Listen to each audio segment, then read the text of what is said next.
नमस्कार साथियों, आप सभी का दिव्य विद्या मंदिर चैनल पर हार्दिक स्वागत है। साथियों, आज हम पढ़ा रहे हैं अर्थांतर न्यास अलंकार। साथियों, इसके विषय में हम बता दें, जब एक बात का दूसरी बात से समर्थन किया जाता है तो वहाँ पर अर्थांतर न्यास होता है। अर्थात सामान्य कथन का विशेष कथन से, अब विशेष कथन का सामान्य कथन से जब हम समर्थन करते हैं तो वहीं पर जो अलंकार होता है उसी का नाम है अर्थांतर न्यास अलंकार। तो इसे आप लोग साथियों जानते रहिए। जब एक कथन का दूसरी कथन से क्या हो, समर्थन हो, माने जब एक बात हम कह देते हैं तो फिर जब हम दूसरी बात कहते हैं तो वो दूसरी बात पहली बात का क्या करता है, पक्ष लेता है, उसके मत में अपना विचार व्यक्त करता है। उसी का नाम साथियों अर्थांतर न्यास अलंकार है। साथियों, हमने कुछ चुनिंदा उदाहरण आपके सामने लाए हैं, आप इसे गौर करिए। जैसे पहला है, बिहारी का दोहा है, बड़े न हुजे गुणन बिन बिरद बड़ाई पाए, कहत धतूरे से कनक गहनो गढ़ो न जाए। साथियों, आप लोग जानते होंगे इसके पहले बिहारी ने धतूरा और कनक पे, सोना पे एक दोहा गढ़ा था, उसका नाम था कनक कनक ते सौगुनी मादकता अधिकाय, वह खाए बौराय नर वह पाए बौराय। तो साथियों, यहाँ पर कनक कनक में तो यमक अलंकार है, और एक कनक का मतलब होता है सोना, एक कनक का मतलब होता है धतूरा।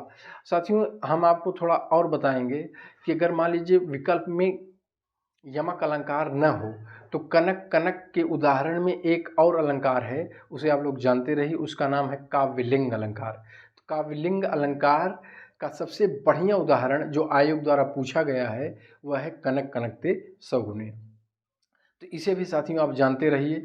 यहाँ पर बिहारी जी कहते हैं कि बड़े न हुजे गुणन बिन, बिना गुण के कोई बड़ा हो ही नहीं सकता, विरत बड़ाई पाए, भले ही आपको यश मिल जाए, ख्याति मिल जाए, प्रसिद्धि मिल जाए, लेकिन अगर आपके पास गुण नहीं है, आपके पास सीरत नहीं है, तो आपको ये जो प्रसिद्धि मिली है, ख्याति मिली है, यह 4 दिन की चांदनी के समान है, फिर अंधेरी पाक जैसा हो जाएगा।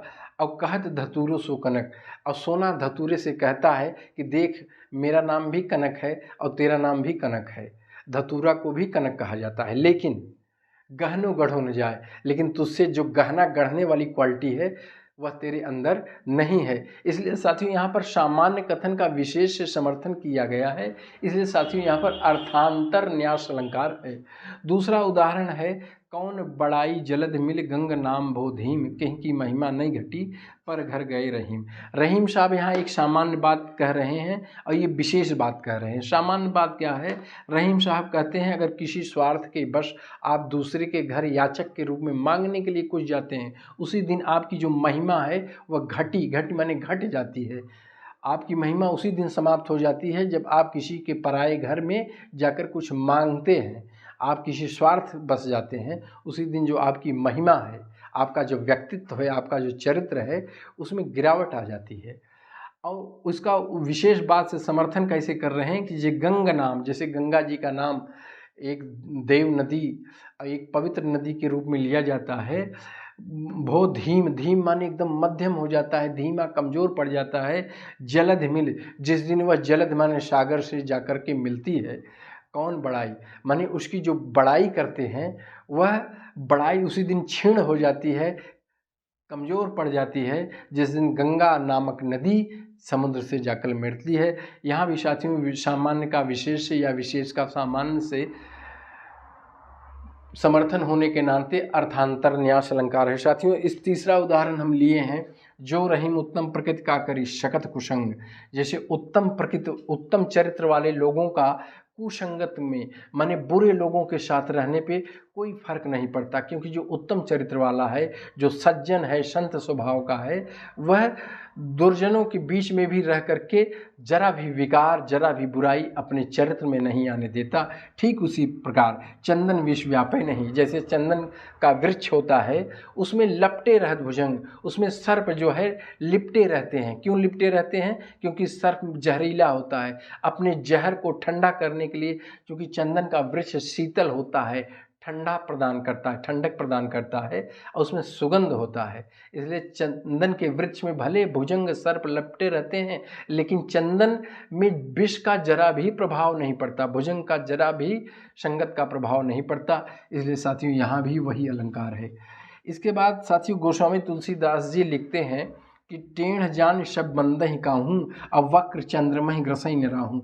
टेढ़ जान, जो लोग टेढ़े स्वभाव के होते हैं, खुरापाती होते हैं, जो लोग टेढ़े स्वभाव के होते हैं, उनकी वंदना सब करते हैं, उनकी प्रशंसा सब करते हैं कि इसके मुंह कौन लगे, इसकी बड़ाई ही करो, उसी में कल्याण है।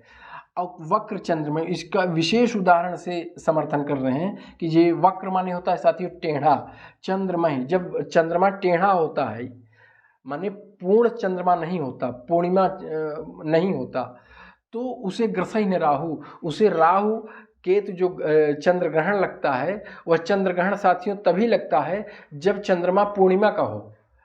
पूर्णिमा के चंद्र में ही ग्रहण लगता है, माने राहु तभी ग्रसता है जब वह पूर्ण हो। और अगर वक्र है, वो टेढ़ा है, इस तरह से एकम का दुज्जम का चांद है, तो उसे वह ग्रसता नहीं है, निगलता नहीं है, ग्रहण नहीं लगता।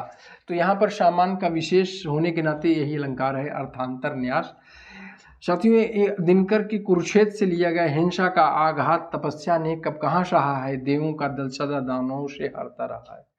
दिनकर जी बताते हैं जो दानव होते हैं वो लड़ाकू प्रवृत्ति के होते हैं, और उनका देवताओं से जब युद्ध होता है तो दानवों की विजय होती है। देवता बार बार शरण लिए हैं ब्रह्मा विष्णु महेश के पास जाकर, तब उनका कल्याण हुआ है, उनको विजय प्राप्त हुई है।